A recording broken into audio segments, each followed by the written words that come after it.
प्रणाम वालेकुम दोस्तों, मैं हूं राजीव ध्यानी। हम फिर से हाजिर हैं कुछ अटपटी और कुछ चटपटी खबरों के साथ। आज की हमारी पहली खबर है जयपुर से। कुछ समय पहले तक राजस्थान एयरलाइंस का जहाज ठीक ठाक उड़ रहा था। अचानक जहाज के 2 पायलटों में से जूनियर वाले ने जिद की कि अब जहाज मैं उड़ाऊंगा। कुछ यात्री भी मांग करने लगे कि जूनियर पायलट का तो नाम ही पायलट है, इसलिए उसे ही जहाज उड़ाने दिया जाए। लेकिन ज्यादातर यात्री पुराने तजुर्बेकार पायलट के साथ चले गए। पुराना पायलट पहले से ही खुन्नस खाए हुए था। मौका और मेजॉरिटी पाकर उसने जूनियर पायलट का काम तमाम कर दिया। अब बेरोजगार हो जाने के बाद जूनियर पायलट के सामने 2 विकल्प हैं, या तो सम्मान के साथ अपना नया अलग जहाज उड़ाना शुरू करे, या फिर दिल्ली वाले बड़े लड़ाकू जहाज में पेट्रोल भरने की नौकरी संभाल ले। वैसे जहाज की बात से याद आया कि एयर इंडिया अपने कई कर्मचारियों को 5 साल तक की लीव विदाउट पे यानी बिना तनख्वाह के छुट्टी देने जा रही है।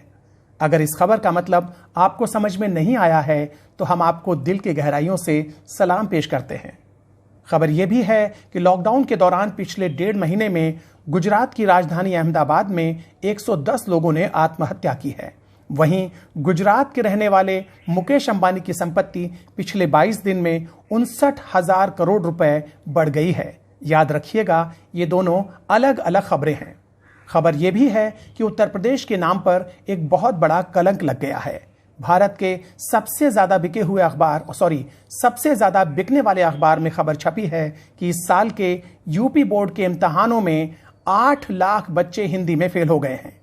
लेकिन इसी बिके हुए अखबार में यह खबर नहीं छपी कि यूपी के ही एक बच्चे को सीबीएसई बोर्ड के 10वीं के इम्तिहान में संस्कृत में 100 में से 100 नंबर मिले हैं। ये बच्चा वाराणसी या प्रयाग का नहीं बल्कि नोएडा का है और इसका नाम परमात्मा प्रसाद जैसा कुछ नहीं बल्कि मोहम्मद जैद हसन है। खास बात यह है कि बच्चे के माता पिता कोई संस्कृत के टीचर नहीं बल्कि डॉक्टर्स हैं। इसी सबसे ज्यादा बिके हुए अखबार में यह खबर भी नहीं छपी है कि पिछले दिनों बीएसएफ का एक जवान पाकिस्तान के लिए जासूसी करते पकड़ा गया। हमें मालूम है कि आप इस देशद्रोही जवान का नाम जानना चाह रहे होंगे। इसका नाम है सुमित कुमार। लेकिन हम आपको और साहिब को भी बताना चाहते हैं कि गद्दार न तो कपड़ों से पहचान में आता है न ही नाम से। गद्दार का नाम सुमित कुमार भी हो सकता है और शाहिद कमाल भी। वैसे खबर यह भी आई है कि 26 जनवरी के मौके पर कुछ आतंकवादियों को अपनी कार में बिठाकर दिल्ली लाने वाले जम्मू पुलिस के डीएसपी देविंदर सिंह को जमानत मिल गई है। जब जमानत की बात चल पड़ी है तो हम आपको याद दिला दें कि 80 साल के बुजुर्ग कवि वरवरा राव को और नौजवान डॉक्टर कफील खान जैसे तमाम लोगों को जमानत अभी तक नहीं मिल पाई है। वैसे तो कफील नाम का एक मतलब शायद जमानत भी होता है। और आखिर में चलते चलते एक मजेदार खबर। असल में यह खबर सरहद के उस पार से आई है। उस पार सुनकर पहले आपको पाकिस्तान लगता था, आजकल चीन याद आता है। लेकिन हम आपको याद दिला दें कि उस पार का मतलब नेपाल भी होता है।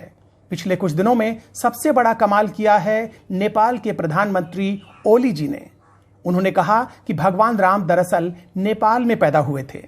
ओली जी द्वारा इस तरह का दावा करने के बाद नेपाल भी अब अमेरिका, ब्राजील और भारत जैसे देशों की कतार में शामिल हो जाएगा, जहां का सबसे बड़ा नेता कुछ भी बोल सकता है। उसे सीरियसता से लेने की जरूरत नहीं है। जी हां, सीरियसता से।